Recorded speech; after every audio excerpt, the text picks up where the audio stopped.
A portfolio can land you your dream job, the project you've been chasing for years, or a steady stream of clients. But the thought of actually building one can be scary. What work do you show? What do you leave out? And where do you build it? So I'm going to break it down and show you how to make a portfolio for freelancers, students, or someone looking for a job. By the end of this video, you'll have a live portfolio website made with the help of AI on your own domain. And more importantly, you'll create a portfolio knowing exactly what belongs on it and why. A digital portfolio has one job. When someone is deciding whether they want to talk to you about your work, it makes them say, I've got to talk to this person. Someone gets your name from a friend, finds you through search, or sees your work on Instagram. They click your site link, they scan your homepage, they open a project or two, then they'll make the decision, do I trust this person enough to reach out? Your portfolio exists to tip that decision in your favor. It's not a personal blog. It's not an archive of everything you've ever made. It's not a digital resume. Every page should build confidence. You're someone worth working with. A personal portfolio is a sales asset. You're not building a website about you. You're building one that uses your work to do the selling for you. Every decision we make has to pass one test. Does this help me get hired? Now the part most people get wrong. Here's what to include in your digital portfolio. The framework: pick up to 3 categories of work, show up to 5 examples of each.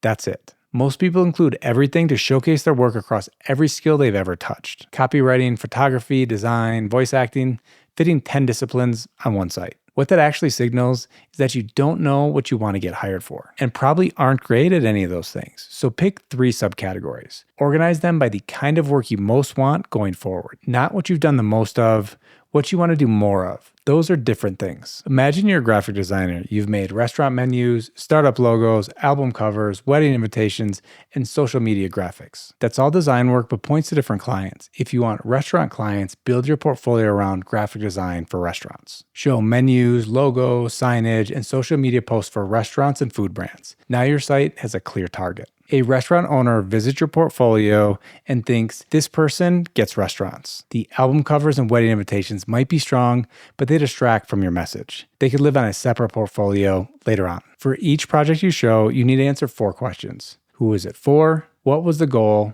What did you do? And what was the result and client response? If you can't answer all 4, the project isn't ready to show. Either sort out that information or pick a different project. Here's what you should cut: school assignments, unless it's some of your strongest work.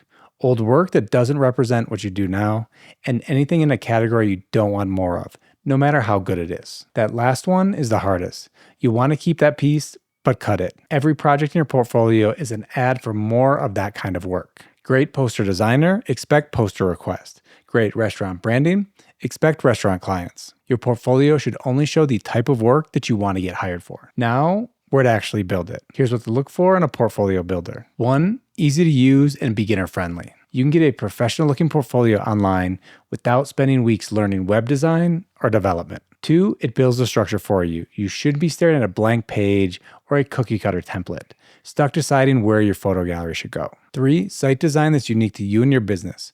Focus on website builders that have plenty of design options, or use AI to help create something specifically for you. 4, you can customize when you want to override. The AI gets you most of the way there, but you need to be able to make changes and make the site look the way that you want without hurdles like learning to code. 5, room to grow into a business site.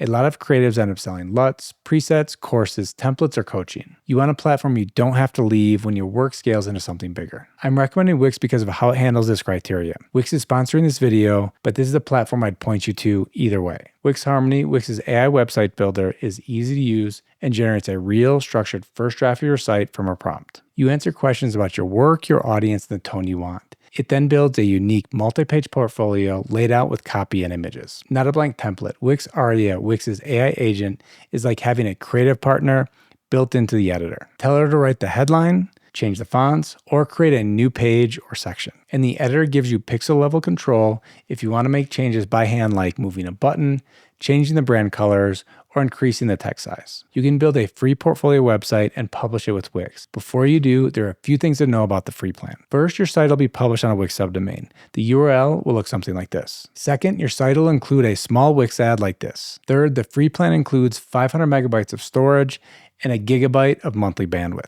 That's more than enough for most people getting their first portfolio online, but if your work or traffic grows, you'll eventually want to upgrade. The free plan is a great place to start, but if you're charging for your work and want to look as professional as possible, I'd recommend connecting your own custom domain. I'll show you how to do that in just a minute. One more thing worth mentioning, Wix comes with e-commerce, memberships, bookings, and blogging built in. You don't need any of that for your portfolio today. But if you eventually want to sell prints, book clients, offer services, or publish content, you don't want to have to rebuild your website or switch platforms. Your Wix portfolio can grow with you. Now, here's how to make a portfolio. Head to Wix.com or use the link in the description. If you already have a Wix account, log in and skip ahead. If you're new, on the home screen, click Get Started, create your account, and then when you get to this screen, click on Chat with AI. From there, Wix asks you a few questions about your work and what you want your site to do. Then when you get here, give Wix a detailed description of what you want.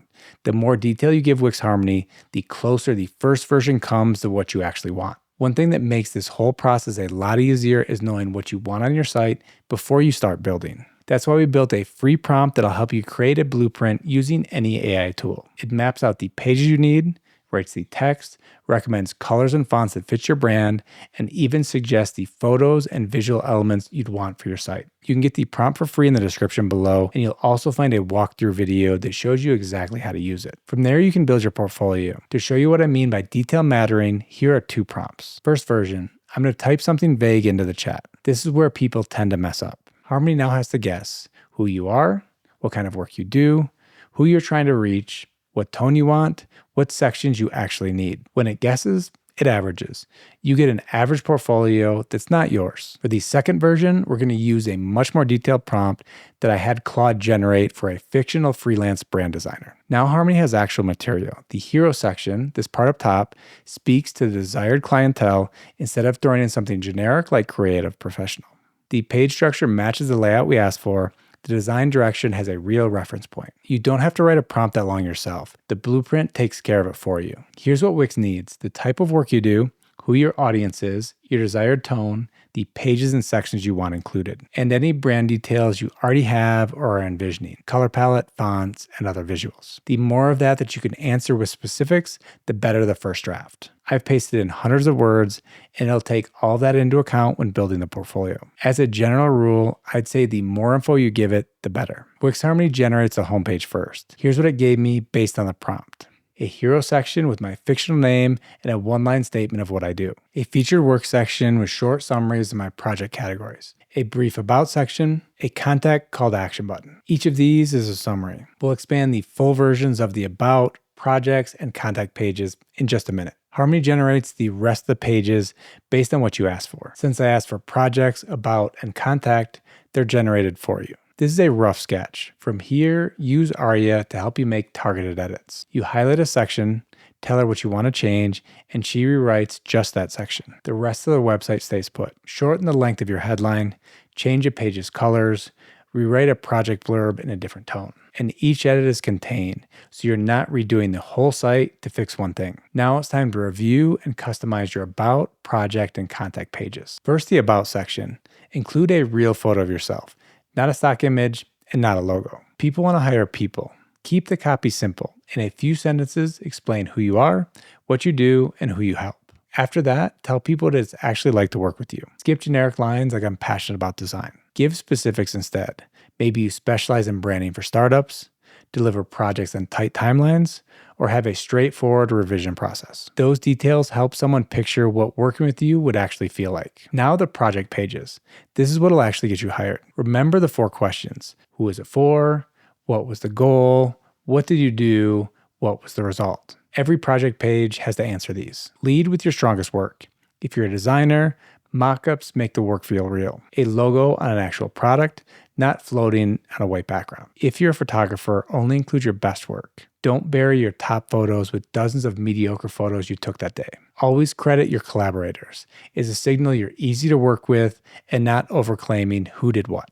Aria can draft your project descriptions from your notes, but give her specifics. Designed a visual identity for a sustainable skincare brand targeting Gen Z shoppers who prefer minimalist, eco-friendly packaging. Describe this project or get you something generic. Now the contact page. This is the most important page on your site because if people can't reach you, none of the rest matters. Use a contact form instead of just listing your email address. It's faster for visitors and gives you the information you need right from the start. Keep the form short. Ask for their name, email, maybe their phone number, and a quick description of what they're looking for. This helps you understand the project from the first interaction. Replace the default submit button for something more specific. Something like send project details, start a project, or get in touch. It sets clear expectations and it'll get you more submissions. Finally, customize the confirmation message. Let people know when they can expect to hear back, whether that's within 2 business days or by the end of the week. It's a small detail, but reassures people their message went through and makes your business feel more professional. Add your social links.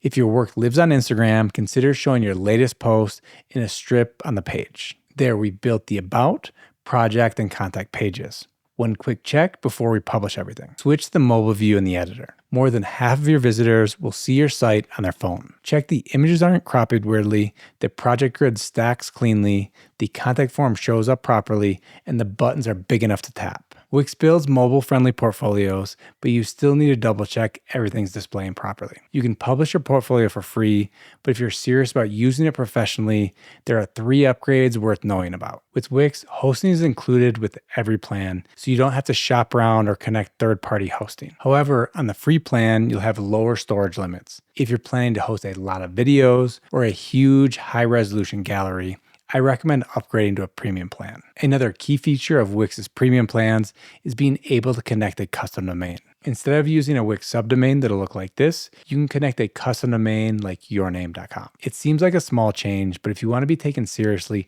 don't publish your portfolio website on someone else's domain. And the first year of your custom domain is free with an annual premium plan. Plus, you remove the Wix ads. If you're a student or just experimenting, the free plan is totally fine.